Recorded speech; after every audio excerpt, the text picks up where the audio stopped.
ನಾನು ನಿಮ್ಮ V K Sharma ಪುರೋಹಿತ. ಪೂಜ್ಯಾಯ ರಾಘವೇಂದ್ರಾಯ ಸತ್ಯಧರ್ಮರತಾಯ ಚ ಭಜತಾಂ ಕಲ್ಪವೃಕ್ಷಾಯ ನವತಾಂ ಕಾಮಧೇನವೇ. ಎಲ್ಲ ರಾಶಿಗಳಲ್ಲಿ ತನ್ನದೇ ಆದಂತಹ ವಿಶೇಷ ಫಲಗಳನ್ನು ಇರುತ್ತೆ.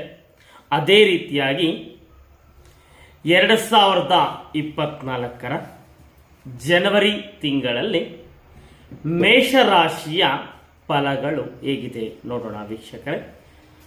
ಅಶ್ವಿನಿ ನಕ್ಷತ್ರದ 4 ಪಾದಗಳು, ಭರಣಿ ನಕ್ಷತ್ರದ 4 ಪಾದಗಳು, ಕೃತಿಕಾ ನಕ್ಷತ್ರದ 1 ಪಾದ ಸೇರಿದರೆ 9 ಪಾದಗಳು ಸೇರಿದರೆ 1 ರಾಶಿ. ಆ ಮೇಷರಾಶಿಯ ಅಧಿಪತಿಯು ಕುಚ.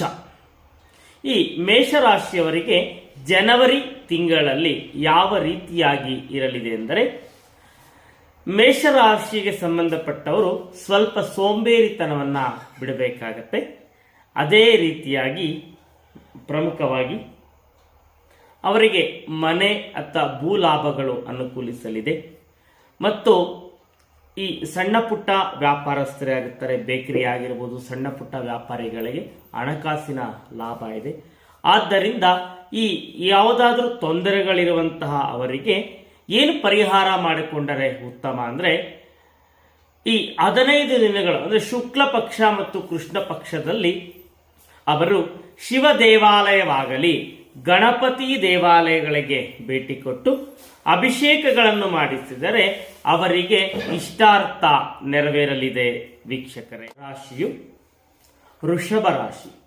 ಕೃತಿಕಾ ನಕ್ಷತ್ರದ 3 ಪಾದಗಳು ಮತ್ತು ರೋಹಿಣಿ ನಕ್ಷತ್ರದ 4 ಪಾದಗಳು ಮತ್ತು ಮೃಗಶಿರ ನಕ್ಷತ್ರದ 2 ಪಾದಗಳು ಸೇರಿದರೆ 1 ರಾಶಿ ಅಂದರೆ ವೃಷಭ ರಾಶಿ ಆಗುತ್ತೆ.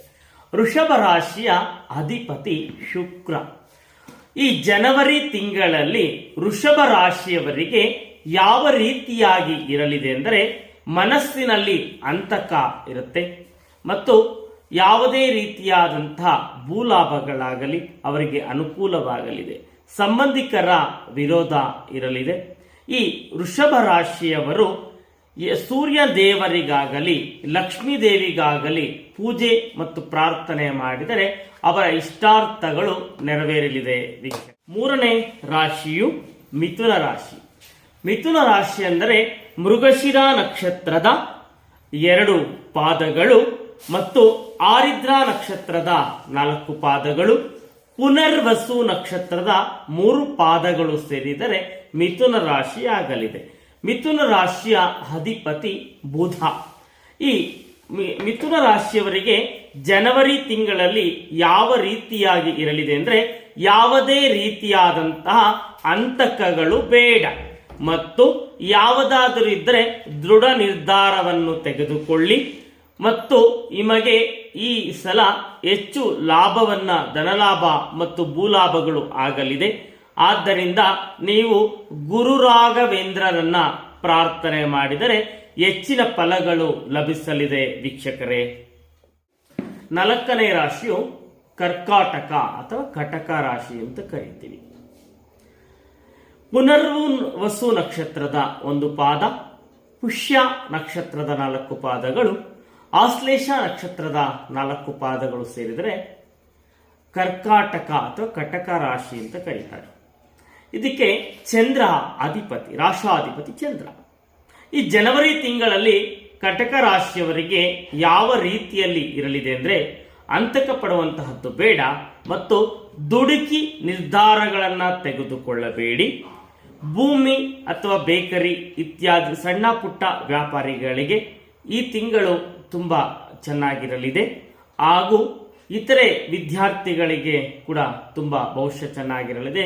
ಇವರು ಕರ್ಕಟಕ ರಾಶಿಯವರು ಶ್ರೀ ಗುರುಗಳ ಆರಾಧನೆಯಾಗಲಿ ಅಥವಾ ಎಲ್ಲಾದರೂ ದೇವಿ ದೇವಸ್ಥಾನಗಳಿದ್ದರೆ ಅಲ್ಲಿ ಅರ್ಚನೆಯನ್ನು ಮಾಡಿಸಿದರೆ ಅವರಿಗೆ ಉತ್ತಮ ಫಲಗಳು ಲಭಿಸಲಿದೆ. ಮಕ ನಕ್ಷತ್ರದ 4 ಪಾದಗಳು, ಪುಬ್ಬ ನಕ್ಷತ್ರ ಪೂರ್ವ ಫಲ್ಗುಣಿ ನಕ್ಷತ್ರದ 4 ಪಾದಗಳು, ಉತ್ತರ ನಕ್ಷತ್ರದ ಒಂದು ಪಾದ ಸೇರಿದರೆ ಸಿಂಹರಾಶಿ ಆಗಲಿದೆ. ಸಿಂಹರಾಶಿಗೆ ಅಧಿಪತಿ ಸೂರ್ಯ. ಈ ಸಿಂಹರಾಶಿ ಜನವರಿ ತಿಂಗಳಲ್ಲಿ ಯಾವ ರೀತಿಯಾಗಿ ಇರಲಿದೆ ಅಂದರೆ ಮಾತೆ ಬಂಡವಾಳವಾಗಲಿದೆ. ಈ ಸಿಂಹರಾಶಿಯು ಕೋಪವನ್ನು ಬಿಟ್ಟರೆ ತುಂಬಾ ಉತ್ತಮ ಫಲ ಲಭಿಸಲಿದೆ. ಈ ಕೋಪದಿಂದ ಅನಾಹುತಗಳು ಸಂಭವಿಸುತ್ತೆ ಹಾಗೂ ಇವರು ಕೋಪವನ್ನು ಬಿಟ್ಟು ಗುರುಗಳ ಆರಾಧನೆ ಮಾಡಿದರೆ ಭೂಲಾಭ ಮತ್ತು ಧನಲಾಭಗಳು ಇವರಿಗೆ ವರಿಸಲಿದೆ.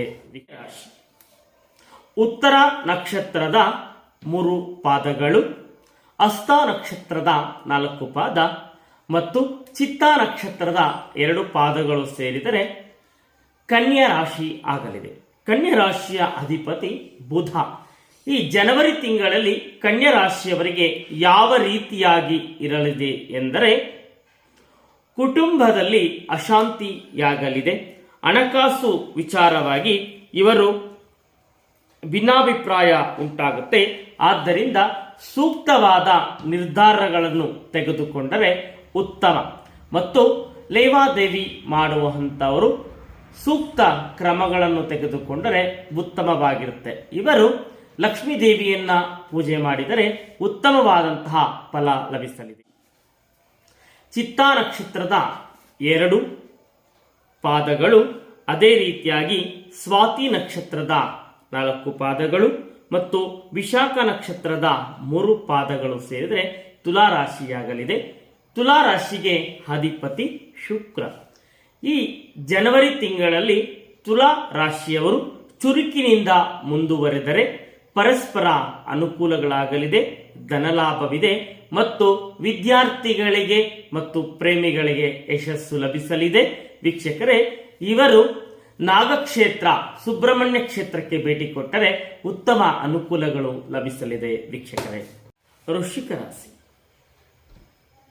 ವಿಶಾಖ ನಕ್ಷತ್ರದ 1 ಪಾದ ಮತ್ತು ಅನುರಾಧ ನಕ್ಷತ್ರದ 4 ಪಾದಗಳು ಮತ್ತು ಜ್ಯೇಷ್ಠ ನಕ್ಷತ್ರದ ಪಾದಗಳು ಸೇರಿದರೆ ವೃಶ್ಚಿಕ ರಾಶಿ ಆಗಲಿದೆ. ವೃಶ್ಚಿಕ ರಾಶಿಗೆ ಅಧಿಪತಿ ಕುಜ. ಈ ವೃಶ್ಚಿಕ ರಾಶಿಯವರಿಗೆ ಜನವರಿ ತಿಂಗಳಲ್ಲಿ ಯಾವ ರೀತಿಯಾಗಿ ಇರಲಿದೆ ಅಂದರೆ ಮನಸ್ಸಿನಲ್ಲಿ ಅಂತಕ ಉಂಟಾಗಲಿದೆ ಮತ್ತು ಇವರಿಗೆ ಅಧಿಕವಾದಂತಹ ಕಾನೂನುಗಳ ತೊಂದರೆಗಳು ಅನುಭವಿಸಬಹುದು ಮತ್ತು ಸ್ವಲ್ಪ ನೆಮ್ಮದಿ, ಹಣ ಕಾಸು ನೆಮ್ಮದಿ ಇಲ್ಲದೆ ಇರಬಹುದು. ಆದ್ದರಿಂದ ಇವರು ಸುಬ್ರಹ್ಮಣ್ಯ ಕ್ಷೇತ್ರಕ್ಕೆ ಭೇಟಿ ಕೊಟ್ಟರೆ ಸ್ವಲ್ಪ ಅನುಕೂಲಗಳು ಲಭಿಸಲಿದೆ. ವೀಕ್ಷಕ ರಾಶಿ ಅಥವಾ ಧನುರ್ರಾಶಿ ಮೂಲ ನಕ್ಷತ್ರದ 4 ಪಾದಗಳು ಮತ್ತು ಪೂರ್ವ ಶಾಳ ನಕ್ಷತ್ರದ 4 ಪಾದಗಳು, ಉತ್ತರ ಶಾಳ ನಕ್ಷತ್ರದ 1 ಪಾದ ಸೇರಿದರೆ ಧನುಸ್ಸು ರಾಶಿ, ಧನುರ್ರಾಶಿಯಾಗಲಿದೆ. ಈ ರಾಶಾಧಿಪತಿ ಗುರು. ಈ ಗುರುವಿನ ರಾಶಾಧಿಪತಿ ಗುರು ಇರುವುದರಿಂದ ಈ ರಾಶಿಯವರಿಗೆ ವಿಶೇಷವಾದಂತಹ ಶುಭ ಫಲಗಳು ಸಿಗಲಿವೆ. ಮನೆಯಲ್ಲಿ ಒಳ್ಳೆ ಶುಭವಾರ್ತೆಯನ್ನ ಕೇಳುತ್ತಾರೆ ಮತ್ತು ಸ್ವಲ್ಪ ಮಟ್ಟಿಗೆ ಹಿಂಜರಿಕೆ ಮತ್ತು ಬಿಟ್ಟರೆ ತುಂಬಾ ಅನುಕೂಲಗಳು ಈ ರಾಶಿಯವರಿಗೆ ಈ ತಿಂಗಳಲ್ಲಿ ಲಭಿಸಲಿದೆ. ಇವರು ಪ್ರಮುಖವಾಗಿ ದುರ್ಗಾದೇವಿಯನ್ನ ಆರಾಧನೆ ಮಾಡಿದರೆ ವಿಶೇಷ ಫಲ ಲಭಿಸಲಿದೆ. ವೀಕ್ಷಕ ಮಕರ ರಾಶಿ ಉತ್ತರ ಶಾಳ ನಕ್ಷತ್ರದ 3 ಪಾದಗಳು, ಶ್ರವಣ ನಕ್ಷತ್ರದ 4 ಪಾದ ಮತ್ತು ಧನಿಷ್ಠ ನಕ್ಷತ್ರದ 2 ಪಾದಗಳು ಸೇರಿದೆ ಮಕರ ರಾಶಿಯಾಗಲಿದೆ. ವೀಕ್ಷಕರೇ, ಮಕರ ರಾಶಿ ಅಧಿಪತಿ ಶನಿ ಪರಮಾತ್ಮ. ಈ ಮಕರ ರಾಶಿಯವರಿಗೆ ಜನವರಿ ತಿಂಗಳಲ್ಲಿ ಮಾನಸಿಕ ಒತ್ತಡ, ಸಾಲಬಾಧೆ, ಸಣ್ಣ ಪುಟ್ಟ ಕಿರಿಕಿರಿ ಇರಲಿದೆ ಮತ್ತು ಇವರಿಗೆ ವಾಹನ ಯೋಗ ಕೂಡ ಇರಲಿದೆ. ಇವರು ರುದ್ರ ಚಮಕ ಪಾರಾಯಣ ಆಗಲಿ, ಇಲ್ಲಾಂದ್ರೆ ಮಹಾ ಮೃತ್ಯುಂಜಯ ಹೋಮಗಳನ್ನು ಮಾಡಿಸಿದರೆ ಈ ತಿಂಗಳಲ್ಲಿ ಉತ್ತಮ ಫಲ ಲಭಿಸಲಿದೆ. ವೀಕ್ಷಕ ಧನಿಷ್ಠ ನಕ್ಷತ್ರದ 2 ಪಾದಗಳು ಮತ್ತು ಶತಭಿಷ ನಕ್ಷತ್ರದ 4 ಪಾದಗಳು, ಪೂರ್ವ ಭಾದ್ರ ನಕ್ಷತ್ರದ 3 ಪಾದಗಳು ಸೇರಿದೆ ಕುಂಭರಾಶಿ ಆಗಲಿದೆ. ಕುಂಭರಾಶಿಯ ಅಧಿಪತಿ ಶನಿ ಪರಮಾತ್ಮ. ಈ ರಾಶಿಯವರಿಗೆ ದುಡುಕಿ ಯಾವುದೇ ಮಾತುಗಳನ್ನು ಆಡಬಾರದು ಮತ್ತು ಬುದ್ಧಿವಂತಿಕೆಯಿಂದ ಕೆಲಸ ಸಾಧನೆ ಮಾಡುವುದಾದರೆ ಬಹುದಿನಗಳಿಂದ ನಿಂತಿದ್ದ ಆಗದಿದ್ದಂಥ ಕೆಲಸವೂ ಕೂಡ ಆಗಲಿದೆ. ಇವರು ಹಿರಿಯರನ್ನ ಪೂಜೆ ಮಾಡಿದರೆ ಉತ್ತಮ ಫಲ ಲಭಿಸಲಿದೆ. ವೀಕ್ಷಕರೇ, ಮೀನರಾಶಿ ಪೂರ್ವ ಭಾದ್ರಾ ನಕ್ಷತ್ರದ ಒಂದು ಪಾದ, ಉತ್ತರ ಭಾದ್ರಾ ನಕ್ಷತ್ರದ 4 ಪಾದಗಳು, ರೇವತಿ ನಕ್ಷತ್ರದ 4 ಪಾದಗಳು ಸೇರಿದರೆ ಮೀನರಾಶಿ ಆಗಲಿದೆ. ಮೀನರಾಶಿಯ ಅಧಿಪತಿ ಗುರು. ಈ ಜನವರಿ ತಿಂಗಳಲ್ಲಿ ಮೀನರಾಶಿಯವರಿಗೆ ಹಿರಿಯರಿಂದ ಪ್ರೋತ್ಸಾಹ ಲಭಿಸಲಿದೆ ಮತ್ತು ಈ ಪಾಲುದಾರಿಕೆ ವ್ಯವಹಾರಗಳು ಏನಾದರಿದ್ದರೆ ಎಚ್ಚರವಿರಲಿ ಮತ್ತು ಇವರಿಗೆ ತನ್ನದೇ ಆದಂತಹ ಬಲ ಲಭಿಸಲಿದೆ. ದ್ರವ್ಯ ಲಾಭ ಕೂಡ ಸಿಗಲಿದೆ. ವೀಕ್ಷಕರೇ, ಆದ್ದರಿಂದ ಮೀನ ರಾಶಿಯವರು ಹಿರಿಯರನ್ನ ನಮಸ್ಕರಿಸುವುದು ಮತ್ತು ಧಾರ್ಮಿಕ ಕ್ಷೇತ್ರಗಳಿಗೆ ಭೇಟಿ ಕೊಟ್ಟಾಗ ಇವರ ತೊಂದರೆಗಳು ಏನಾದರೂ ಇದ್ದರೆ ನಿವಾರಣೆಯಾಗಲಿದೆ. ವೀಕ್ಷಕರೇ.